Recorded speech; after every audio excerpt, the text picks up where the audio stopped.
కైలాష్‌నాథ్. ఇదంతా బావ పనే అవ్వుంటుంది. బావే కావాలని రాసి ఉంటాడు. బావకు ఆ నాగేంద్ర ప్రసాద్ అంటే చాలా ఇష్టం. వాళ్ళను మళ్ళీ ఈ కుటుంబంతో కలుపుకోవాలని చూస్తున్నాడు. అందుకని ఈ పని ఖచ్చితంగా బావే చేసుంటాడని కైలాష్‌నాథ్ అనుకుంటాడు. సౌదామిని: ఏంటి, ఎవరు రాశారు ఈ పేరు, చెప్తారా లేదా? నేను ఈరోజు నిజం తెలుసుకునే వరకు ఊరుకోను అని అంటుంది.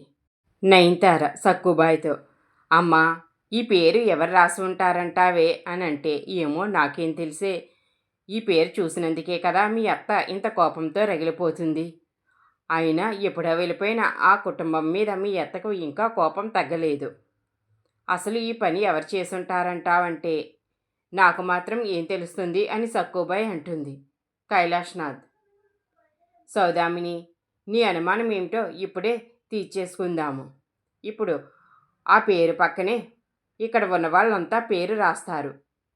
ఆ రైటింగు ఎలా ఉందో తెలిసిపోతుంది, అది ఎవరు రాశారో తెలిసిపోతుంది అని అంటే, ఫస్ట్ హరిశ్చంద్ర ప్రసాద్ నేనే రాస్తాను అని ఇక ధరణి అనే పేరు హరిశ్చంద్ర ప్రసాద్ ఫస్ట్గా రాస్తాడు. ఇక ఆ పేరు ముందున్న పేరుతో మ్యాచ్ కాదు.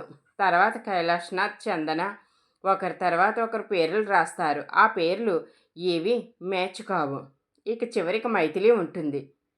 సక్కుబాయ్: మైథిలి, నువ్వు ఒక్కదానివే ఉన్నావు అని అంటే, చందన: అవును మైథిలి, నువ్వు కూడా రాయి అని అంటే, మైథిలి: అమ్మో, ఇప్పుడు పేరు రాస్తే నేను అత్తకు దొరికిపోతాను అని చాలా టెన్షన్ పడిపోతుంది.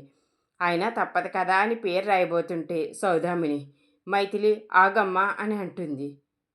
ఏంటమ్మా, ఎందుకు ఆగమన్నావు అని సాకేత్ అడిగితే, తను ఎవరో బయట అమ్మాయి, అయినా మన ఇంట్లో వాళ్ళ పేర్లు తనకెలా తెలుస్తాయి? తన్ని ఎందుకో ఇబ్బంది పెట్టడం, తను చాలా బాధపడుతుంది. తన్ని అవమానించినట్లుగా అవుతుంది. మనం పార్టీకి పిలిచి ఇలా అవమానించడం కరెక్ట్ కాదు.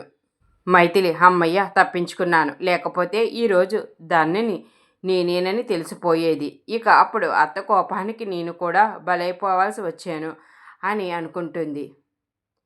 ఇక అందరూ ఒక్కొక్కరిగా అక్కడి నుంచి వెళ్ళిపోతారు. మైథిలి బావ మనసులో నేను లేను అనుకుంటూ చాలా బాధపడిపోతూ తను కూడా వెళ్ళిపోతుంది. సాకేత్కి అయితే ధరణి మనసులోనే ఉంటుంది. కానీ వాళ్ళ అమ్మకు ఈ విషయం చెప్పలేక చాలా మదన పడిపోతాడు. అయినా ఈ పేరు నా మనసులో ఉంది, కానీ నేనైతే అద్దం మీద రాయలేదు కదా, మరి ఎవరు రాసుంటారు అని సాకేత్ అనుకుంటాడు. అయినా ఇప్పుడు ఈ విషయం ఎందుకు, తర్వాత తెలుసుకుంటాను. ముందు పార్టీకి టైం అవుతుంది, గెస్టులందరూ వచ్చే టైం అవుతుంది కదా, ముందు ఆ ఏర్పాట్లు కూడా చూసుకోవాలని సాకేత్ కూడా కిందకు వచ్చేస్తాడు. మరోవైపు మైథిలి వాళ్ళ అమ్మ అయితే మైథిలి తిన్నదో లేదో అని మైథిలికి ఫోన్ చేస్తుంది. నాగేంద్ర ప్రసాద్: ఎందుకే దాని బుర్ర తింటావో, ఇప్పుడు ఫోన్ చేయడం అవసరమా అని అంటే, మీరు మాట్లాడకండి, అది భోజనం చేసిందో లేదో అని అంటుంది. వెంటనే మైథిలి ఫోన్ లిఫ్ట్ చేస్తుంది. చాలా నీరసంగా మాట్లాడుతుంది. ఏంటమ్మా, ఎందుకు ఫోన్ చేశావు అని అంటే, ఏంటే ఎందుకు ఫోన్ చేశానంటున్నావు, నువ్వు భోజనం చేసావా లేదా అని అంటే, ఇప్పుడే తిన్నానమ్మా అని అంటుంది. అవును, నీ గొంతు సరైపోయిందేంటి అని అంటే, అవునమ్మా, ట్యాబ్లెట్లు వేసుకున్నాను, నా గొంతు నయమైపోయింది. ఇక ఉంటానమ్మా, నాకు చాలా పని ఉందని ఫోన్ పెట్టేస్తుంది. ఏంటో ఈ పిల్ల, మాట్లాడడానికి కూడా టైం ఉండలేదు, అంత బిజీగా ఏం చేస్తుందో అని అంటుంది. నాగేంద్ర ప్రసాద్ అయితే, మైథిలి అక్కడ ఉన్నంతసేపు నువ్వు ఫోన్ చేసావంటే తనకు చాలా ఇబ్బంది అయిపోతుంది అనుకుని, ఇక నువ్వు ఫోన్ చేయకు, తనకు పని అయిన తర్వాత తను వస్తుంది కదా, ఎందుకు ఫోన్ చేసి విసిగించడం అని అంటాడు. హరిశ్చంద్ర ప్రసాద్ అయితే ఫ్యామిలీ ఫోటో తీసుకుని అందులో నాగేంద్ర ప్రసాద్ని చూసుకుంటూ చాలా బాధపడతాడు. వరే, నువ్వు నేను ఎప్పుడు కలుస్తామో ఏంటో, మళ్ళీ మనం అందరం కలిసి ఉండే రోజులు రావాలని కోరుకుంటున్నాను. నీ గురించి ఎంతగానో ప్రయత్నం చేస్తున్నాను. సౌదామిని కోపంలో నిన్ను వద్దని చెబుతుంది, కానీ నువ్వు కనిపిస్తే ఎలాగైనా నిన్ను ఇక్కడికి తీసుకువస్తానని హరిశ్చంద్ర ప్రసాద్ అనుకుంటాడు. మైథిలి: ఇప్పటి వరకు బావ గురించి నేను ఎన్నో ఆశలు పెట్టుకున్నాను. ఇక బావ మనసులో నేను లేనని తెలిసాక నేను తట్టుకోలేకపోతున్నాను. చందన్ అయితే, అమ్మయ్య, బావ ఎక్కడ ధరణిని ఇష్టపడుతున్నాడో అని చాలా టెన్షన్ పడ్డాను, కానీ బావ మనసులో ధరణి లేదు అని అనుకుంటుంది. కైలాష్‌నాథ్ కూడా వీడు ఎక్కడ ఆ ధరణి ఇష్టమో చెప్తాడు అని అనుకున్నాను. చందన్ని పెళ్లి చేసుకుంటే ఇక బావ ఆస్తి అంతా మాకే వస్తుంది కదా. అందుకని వాడు ధరణి పేరు చెప్పుంటే ఏమైపోవాలి. ఇక ఆలస్యం చేయకూడదు.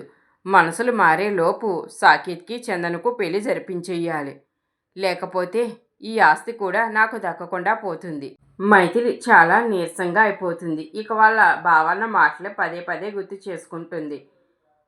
సాకేత్ వచ్చి మైథిలి దగ్గరికి, ఏంటి అంత డీలా పడిపోయావు? ఇప్పటి వరకు హుషారుగానే ఉన్నావు కదా, ఒక్కసారిగా ఏమైంది?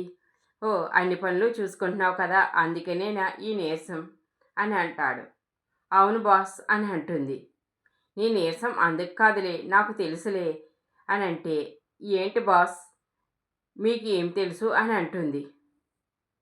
నువ్వు ఏం కోరుకుంటున్నావో నాకు తెలుసు.